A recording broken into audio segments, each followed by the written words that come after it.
most important thing that you can't get back is time.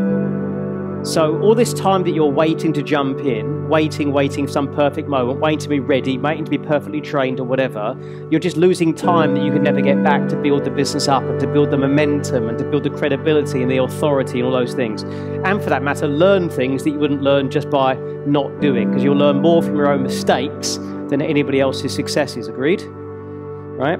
So like in investing, for example, you know, you can't get back the compound interest time you've lost. If you start investing when you're age 50 versus age 18, well, the 18 is going to beat the 50-year-old, no matter the return the 50-year-old's getting, because the 18-year-old's got all that time for compound interest to build up. Does that make sense? Raise your hand if you agree.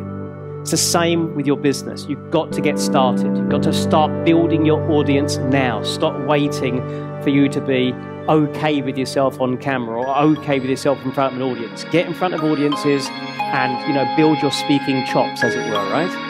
Build your credibility, build your speaking muscles, and get in the game.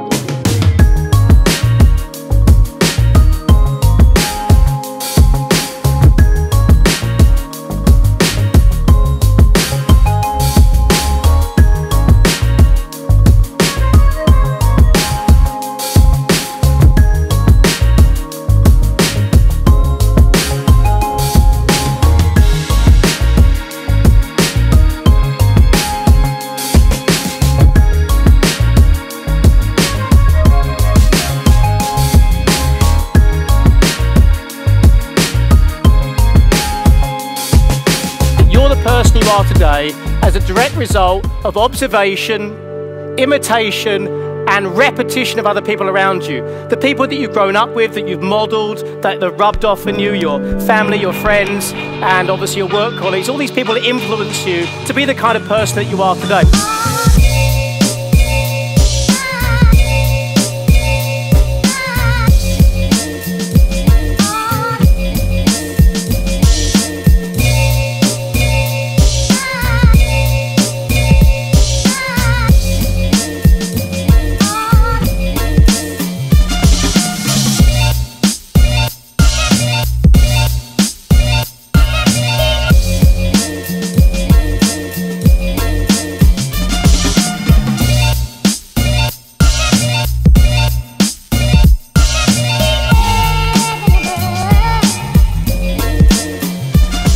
Now, you've been influenced by individual people, but also culturally how we all behave as well. And maybe you're like me. And maybe like me, you can remember being about 4 or 5 years old. And you're walking home from school, minding your own business, but there you are, walking on a brick wall, about a brick or so wide. And you're happily walking across the wall, balancing, going across the wall, and you get about halfway across. And then for the first time, somebody significant in your life sees you on this wall. And of course, that's fine because they start using really encouraging, empowering language and words to help you as you're halfway across this wall, right? But maybe you're like me. Like, if my mum or dad was to see me on the wall like that, here's the words they would say. Andy, make sure that you don't... Exactly. Now, what picture do you think little Andy Harrington makes in his head when the information "don't fall" comes into my mind? What picture do I make in my mind? What picture?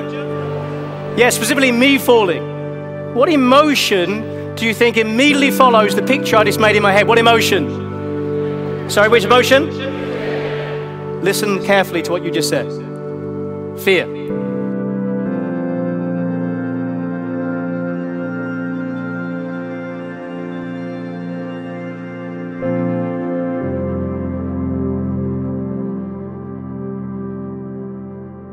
So my most dominant emotion, my most available resource during this task is fear.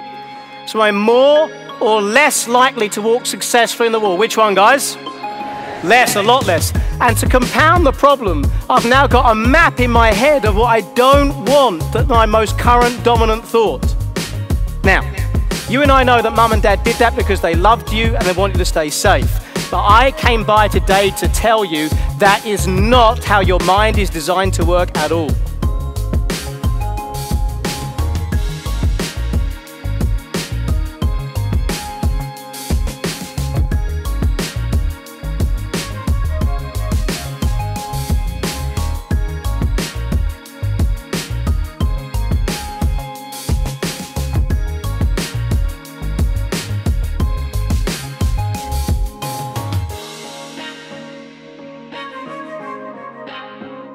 cannot focus on the thing you're focusing on without focusing on it. You can't think about the thing you're thinking about without thinking about it. Think about that.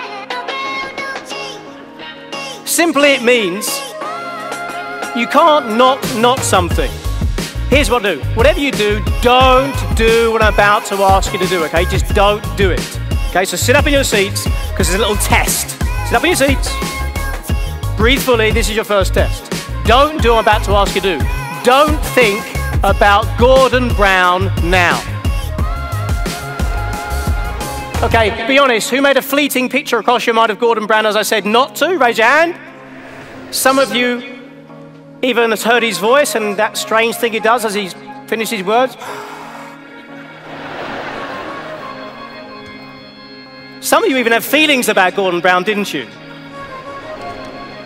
So here's the point. You and I don't actually respond to the world outside. You respond to that little world you create inside. And that's the key.